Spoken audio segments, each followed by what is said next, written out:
As we continue our discussion of the institutions of government, we're going to move over into the bureaucracy, which is a natural companion for studying the presidency, because as head of the executive branch, the president oversees all the bureaucratic agencies. So let's start with a definition of bureaucracy. Bureaucracy refers to the large, complex organization of appointed officials, non-elected officials, and agents that represent the bureaucratic departments and agencies in our federal government. It is a very big entity and requires a lot of oversight and work. Now, there's some key features in the bureaucracy that I want to discuss. So if we're talking about the key features of the bureaucracy, some things to keep in mind. The bureaucracy is made up of specialized jobs. And there's a lot of job specialization that creates a system where bureaucrats are experts in fields, that they know more about a particular subject or in a little tiny subset of an idea. They're the experts in that matter. And that's why Congress is very willing to cede power to them on issues.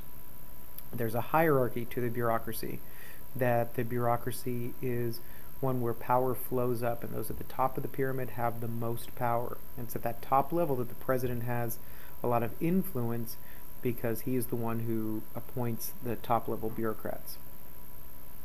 Some other key features of the bureaucracy: they are made up of the merit system.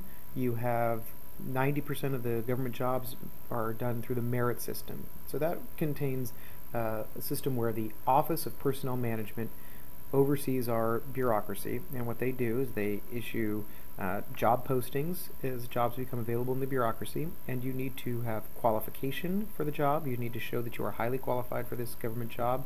You need to pass, in some cases, a written examination and go through a rigorous interview process. So that's the Office of Personnel Management, helps to oversee that part of the merit system of our bureaucracy. Now, when we get to structure, if you look at the groups that are in the bureaucracy, we've already talked about the cabinet. That was a separate discussion with the president. So I'm going to talk about some other agencies in the bureaucracy. You have independent agencies. These are groups that deal with a specific narrow area. NASA comes to mind. They're dealing with our space program. Then you have the independent regulatory commissions. These groups regulate and oversee major sectors of our economy. They are made up of small commissions who the commissioners serve extended terms, usually extending beyond a president's term of office. They are appointed by the president. They can only be fired if Congress gives an approval for presidential actions. They are very independent. They're allowed to have great discretion. And when you look at some of the regulatory commissions, you're looking at the Federal Communications Commission, the FCC. They regulate our airwaves. You're looking at the Federal Reserve Board, the Fed. They control our monetary policy. And with these commissions, you want them to have independence so that they can make decisions that are not guided by politics. You don't want the Fed worrying about election outcomes when they're trying to decide key interest rates in our economic sectors. There's also government corporations. These are entities owned by the government that operate like a business.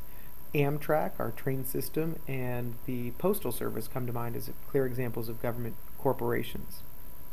Now, there are many influences on the bureaucracy. We'll talk about the president and Congress in a separate discussion, but I do want to make sure that you understand that the agencies themselves, within the bureaucratic agency, there are a lot of influences internally. So the bureaucrats themselves tend to shape the agency point of view. They shape the ideas that the bureaucracy and that agency follow through on. This agency point of view kind of guides the path of an agency. Finally, I want to talk about administrative law. When we're talking about administrative law, it's important that you note that bureaucratic agencies have quasi-legislative powers. It means that they can make rules and regulations that have the power almost of a law, and they have quasi-judicial powers where they can review decisions, they can review actions, and for those that violate their rules and regulations, they can prosecute and punish. The FCC does that with fines for people that put indecent material over the airwaves. So that's a little bit of an overview of the bureaucracy to get us started on this section of our curriculum.